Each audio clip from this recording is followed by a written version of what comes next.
ಎಲ್ರಿಗೂ ನಮಸ್ತೆ. ಒಂದೂರಲ್ಲಿ ಒಬ್ಬ ರಾಜ ಇದ್ದ. ಆ ರಾಜನಿಗೆ ಒಬ್ಬ ಆಪ್ತನಾದ ಮಂತ್ರಿ ಇದ್ದ.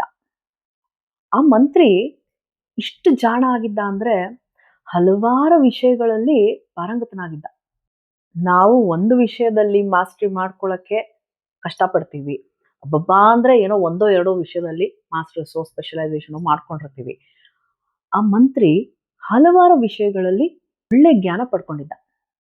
ಈ ನಮ್ಮ ಅಕ್ಬರ್ ಬಾದ್ಶಾನ ದರ್ಬಾರ್ನಲ್ಲಿ ಬೀರ್ಬಲ್ ಹೇಗಿದ್ರೋ, ಆಮೇಲೆ ಇಲ್ಲೇ ನಮ್ಮ ವಿಜಯನಗರದಲ್ಲಿ ಶ್ರೀ ಕೃಷ್ಣದೇವರಾಯರ ಆಸ್ಥಾನದಲ್ಲಿ ತೆನಾಲಿ ರಾಮಕೃಷ್ಣ ಹೇಗಿದ್ರೋ, ಹಾಗೇನೆ ಈ ರಾಜನಿಗೆ ಆ ಮಂತ್ರಿ ಇದ್ರಂತೆ.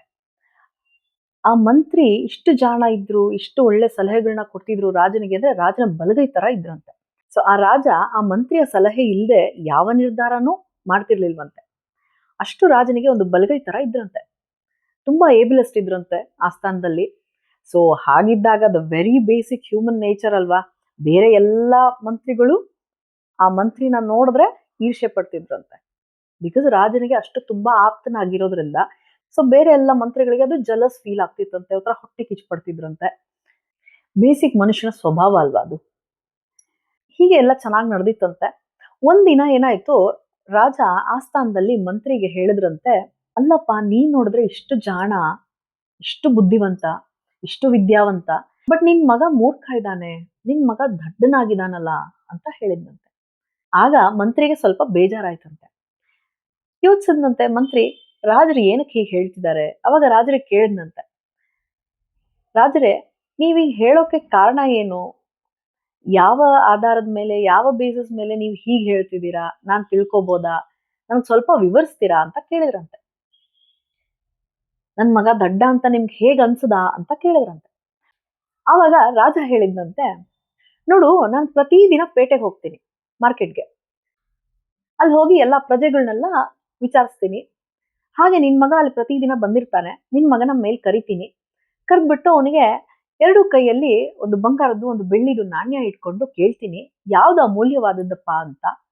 ಪ್ರತಿ ಸರಿ ಅವನು ಬೆಳ್ಳಿ ನಾಣ್ಯನೇ ಕೇಳ್ತಾನಲ್ಲೋ ಅಂತ ಹೇಳಿದ್ನಂತೆ ಮಂತ್ರಿಗೆ. ಅದಕ್ಕೆ ಹೇಳಿದ್ನಪ್ಪ ನಾನು, ನಿನ್ ಮಗ ಮೂರ್ಖ ಇದ್ದಾನೆ ಅಂತ.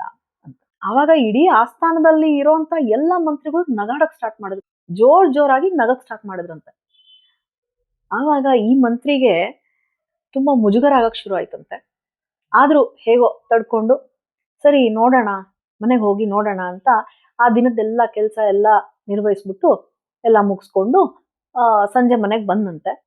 ಬಂದ್ಬಿಟ್ಟು ಸ್ಟ್ರೈಟ್ ಅವೇ ಅವನ ಮಗನ ಹತ್ರ ಹೋದ್ನಂತೆ ಮಂತ್ರಿ. ಹೋಗ್ಬಿಟ್ಟು ಮಗನಿಗೆ ಕೇಳ್ದ, ಲೋಕಂದ ಬಾರಪ್ಪ ಇಲ್ಲಿ ಅಂತ. ನೋಡು, ಈ ಲೋಹಗಳಲ್ಲಿ ಬಂಗಾರ ಅಮೂಲ್ಯನ ಬೆಳ್ಳಿ ಅಮೂಲ್ಯನ, ಯಾವ್ದು ಅಮೂಲ್ಯವಾದದ್ದು ಅಂತ ಕೇಳಿದ್ನಂತೆ ಮಂತ್ರಿ. ಯಾರಿಗೆ? ಮಗನಿಗೆ. ಆವಾಗ ಮಗ ಹೇಳಿದ್ನಂತೆ, ಅಪ್ಪ ಬಂಗಾರ ಅಮೂಲ್ಯವಾದದ್ದಲ್ವಾ, ಬೆಳ್ಳಿಕಿನ ಯಾವಾಗ್ಲೂ ಬಂಗಾರ ಅಮೂಲ್ಯವಾದ ಲೋಹ ಅಲ್ವಾ ಅಂತ ಹೇಳಿದ್ನಂತೆ. ಆವಾಗ ಮಂತ್ರಿ ಆಶ್ಚರ್ಯ ಆಯ್ತಂತೆ. ಮಂತ್ರಿ ಕೇಳಿದ್ನಂತೆ, ಮತ್ತೆ ನೀನ್ ಏನಕ್ಕೋ ರಾಜರಿಗೆ ಹಾಗೆ ಹೇಳ್ತೀಯಾ ದಿನ ಅಂತ ಕೇಳಿದ್ರಂತೆ. ನಿನ್ನ ಎಲ್ರು ದಡ್ಡ ಅನ್ಕೋತಿದಾರಲ್ಲೋ ಅಂತ ಹೇಳಿದ್ನಂತೆ. ಅವಾಗ ಮಗ ಮಂತ್ರಿಗಳಿಗೆ ಎಕ್ಸ್ಪ್ಲೇನ್ ಮಾಡೋಕ್ಕೂ ಮೊದ್ಲು, ಅಪ್ಪ ಬಾ ಇಲ್ಲಿ ಅಂತ ಅವನ್ ರೂಮಿಗೆ ಕರ್ಕೊಂಡು ಹೋದ್ನಂತೆ. ಅವನ್ ಕೋಣೆಯಲ್ಲಿ ಒಂದು ಪೆಟ್ಟಿಗೆ, ಒಂದು ಸೂಟ್ ಕೇಸ್ ಇತ್ತಂತೆ. ಆ ಸೂಟ್ ಕೇಸ್ನ ಓಪನ್ ಮಾಡಿ ತೋರ್ಸಿದ್ನಂತೆ. ಅದ್ರ ತುಂಬಾ ಬೆಳ್ಳಿ ನಾಣ್ಯಗಳು. ಅದನ್ನ ನೋಡ್ಬಿಟ್ಟು ಮಂತ್ರಿಗೆ ಕಣ್ ಬೆರಗಾಗೋಯ್ತು. ಇಷ್ಟೊಂದು ಬೆಳ್ಳಿ ನಾಣ್ಯ ಈ ಸೂಟ್ ಕೇಸ್ ತುಂಬಾ, ಆ ಪೆಟ್ಟಿಗೆ ತುಂಬಾ ಇರೋ ಬೆಳ್ಳಿ ನಾಣ್ಯ ನೋಡ್ಬಿಟ್ಟು, ಎಲ್ಲಿಂದ ಬಂತು ಇಷ್ಟೊಂದು ಬೆಳ್ಳಿ ನಾಣ್ಯ ಮಗ್ನೆ ನಿನ್ನ ಹತ್ರ ಅಂತ ಕೇಳಿದ್ನಂತೆ.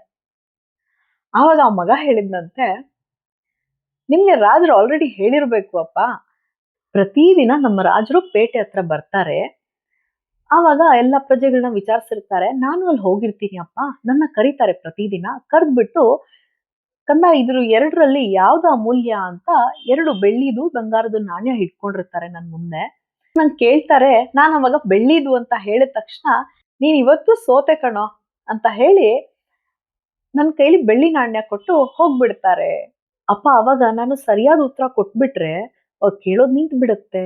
ಅದಕ್ಕೆ ನಾನು ಬೇಕು ಅಂತಲೇನೆ ಪ್ರತಿದಿನ ಅವ್ರು ಕೇಳಿದಾಗ ನಾನು ಬೆಳ್ಳಿ ಅಂತ ಹೇಳ್ತೀನಿ, ಅವಾಗ ನನ್ಗೆ ಆ ನಾಣ್ಯ ಕೊಟ್ಬಿಟ್ಟು ಹೋಗ್ತಾರೆ. ಹೀಗೆ ನಡೀತಾ ನಡೀತಾ ನಡೀತಾ ಈ ಪೆಟ್ಟಿಗೆ ಇಷ್ಟು ತುಂಬಿರೋದಪ್ಪ ಅಂತ ಹೇಳಿದ್ನಂತೆ.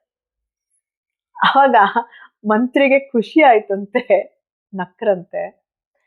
ಮಂತ್ರಿ ಅನ್ಕೊಂಡ್ರಂತೆ, ಎಷ್ಟು ವಿಚಿತ್ರ ಅಲ್ವಾ, ಒಬ್ಬೊಬ್ರು ನೋಡೋ ರೀತಿ, ಒಬ್ಬೊಬ್ರು ನೋಡೋ ದೃಷ್ಟಿಕೋನ ಇರಬಹುದು. ಪ್ರತಿಯೊಬ್ಬರದು ಒಂದೊಂದು ತರ ಅಪ್ರೋಚ್ ಇರುತ್ತೆ. ಪ್ರತಿಯೊಬ್ಬರದು ಅವ್ರದೇ ಆದ ರೀತಿಯಲ್ಲಿ ಯೋಚಿಸ್ತಿರ್ತಾರೆ. ಆವತ್ತು ರಾಜರು ನಿನ್ನ ಮಗ ಮೂರ್ಖ ಶಿರೋಮಣಿ ಕಣೋ ಅಂತ ಹೇಳಿದ್ದು ಮಂತ್ರಿಗೆ ಇವತ್ತು ಏನಾಗ್ತಿದೆ ಅಂತ ಮಗನ್ ಬಾಯಿಂದ ಕೇಳಿದಾಗ ಮಂತ್ರಿಗೆ ನಗು ಬಂತಂತೆ. ಅಂಡ್ ಮಂತ್ರಿಗೆ ರಿಲೀವ್ ಆಯ್ತಂತೆ, ನನ್ ಮಗ ದಡ್ಡ ಅಲ್ಲ ಅಂತ. ಮಾರನೇ ದಿನ ಮತ್ತೆ ಆಸ್ಥಾನಕ್ಕೆ ಹೋದಾಗ ಎಲ್ಲ ಮಂತ್ರಿಗಳು ಆಡ್ಕೊಂಡ್ ನಗ್ತಾ ಇದ್ರಂತೆ. ಅಯ್ಯೋ ಇವ್ರು ಇಷ್ಟ ಜಾಣ, ಈ ಮಂತ್ರಿ ರಾಜನ್ಗೆ ಬಲ್ಗೈ ತರ ಇದ್ದಾರೆ, ಆದ್ರೆ ಇವ್ರ ಮಗನೇ ಇಷ್ಟು ಮೂರ್ಖ ಇದ್ದಾನೆ ಅಂತ ಎಲ್ಲ ಆಡ್ಕೊಳಕ್ ಸ್ಟಾರ್ಟ್ ಮಾಡ್ತಿದ್ರಂತೆ. ಆವಾಗ ಮಂತ್ರಿ ಅದನ್ನೆಲ್ಲ ಕೇಳ್ಬಿಟ್ಟು ಮನ್ಸೊಳಗೆ ಒಂದು ಮುಗುಳ್ನಗೆ ನಕ್ಕೊಂಡು ಇಗ್ನೋರ್ ಮಾಡ್ತಾ, ಉದಾಸೀನ ಮಾಡ್ತಾ ಆರಾಮಾಗಿದ್ರಂತೆ. ಇದು ಕತೆ. ಹಾಗೆ ಎಲ್ಲಾ ತರದ ಜನರು ಇರ್ತಾರೆ. ಸೊ ಕೆಲವರು ಸ್ವಲ್ಪ ಕೆಲಸ ಮಾಡಿದ್ರು ಅದನ್ನ ಹೇಳ್ಕೊತಾರೆ, ಕೊಚ್ಕೊಳ್ತಾರೆ, ಹೀಗ್ ಮಾಡಿದೆ ಹಾಗ್ ಮಾಡಿದೆ ಅಂತ. ಅದು ಕ್ರೆಡಿಟ್ ಸೀಕಿಂಗ್ ಅಂತ ಹೇಳ್ತೀವಲ್ಲ. ಸೊ ಅವ್ರಿಗೆ ಒಂದು ಅದ್ರದ್ದು ಕ್ರೆಡಿಟ್ಸ್ ಬೇಕು, ಕ್ರೆಡಿಟ್ ಸೀಕಿಂಗ್ ಇರ್ತಾರೆ. ಇನ್ನ ಕೆಲವು ಜನ ಇರ್ತಾರೆ, ಏನೇ ಕೆಲಸ ಮಾಡಿದ್ರು, ಎಷ್ಟೆಲ್ಲಾ ಕೆಲಸ ಮಾಡ್ಕೊಂಡು ಅವ್ರು ಏನು ಹೇಳ್ದಿರ ಯಾರಿಗೆ ಕ್ರೆಡಿಟ್ ಸಿಗ್ಲಿ ಪರವಾಗಿಲ್ಲ, ನಾಟ್ ಅನ್ ಇಶ್ಯೂ ಅಂತ ಅವರಲ್ಲಿ ಅವರು ಖುಷಿಯಾಗಿರ್ತಾರೆ. ಅವ್ರಿಗೋಸ್ಕರ ಅವ್ರ ಖುಷಿಗೆ ಒಂದು ಕೆಲಸ ಮಾಡ್ತಿರ್ತಾರೆ. ಇದರಿಂದ ಟೇಕ್ ಆನ್ ಇದೊಂದಿದೆ ಮೆಸೇಜು. ಹಾಗೇನೆ ಪ್ರತಿಯೊಬ್ಬರದ್ದು ರೀತಿ ಬೇರೆ ಇರುತ್ತೆ. We all differ in our approaches. ನಾವು ನೋಡ್ತಾ ಇರೋ ದೃಷ್ಟಿಕೋನ ಬೇರೆ ಇರುತ್ತೆ. ಹೀಗಾಗಿ ನಮ್ಮ ಪರ್ಸೆಪ್ಷನ್ಸ್ ಬೇರೆ ಇರೋದ್ರಿಂದ ನಮ್ಮ ಅಪ್ರೋಚು ಬೇರೆ ಇರುತ್ತೆ. ಪ್ರತಿಯೊಬ್ಬರದ್ದು ಅವ್ರದೇ ಆದಂತ ಡಿಫ್ರೆಂಟ್ ವೇಸ್ ಇರುತ್ತೆ.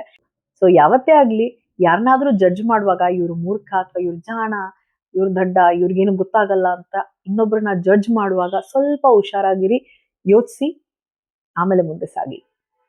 ಕತೆ ನಿಮ್ಗೆ ಹೆಂಗನ್ಸ್ತು ಕಾಮೆಂಟ್ ಅಲ್ಲಿ ತಿಳಿಸಿ. ಯಾರೆಲ್ಲ ಸಬ್ಸ್ಕ್ರೈಬ್ ಆಗಿಲ್ಲ ಈಗಲೇ ಸಬ್ಸ್ಕ್ರೈಬ್ ಮಾಡಿ. ಕತೆ ಇಷ್ಟ ಆದಲ್ಲಿ ಲೈಕ್ ಮಾಡಿ, ಶೇರ್ ಮಾಡಿ, ಸಬ್ಸ್ಕ್ರೈಬ್ ಮಾಡಿ, ಮರಿಬೇಡಿ. ಮತ್ತೆ ಸಿಗೋಣ. ಖುಷಿಯಾಗಿರಿ. ಟೇಕ್ ಕೇರ್, ಸ್ಟೇ ಹ್ಯಾಪಿ, ಬಾಯ್.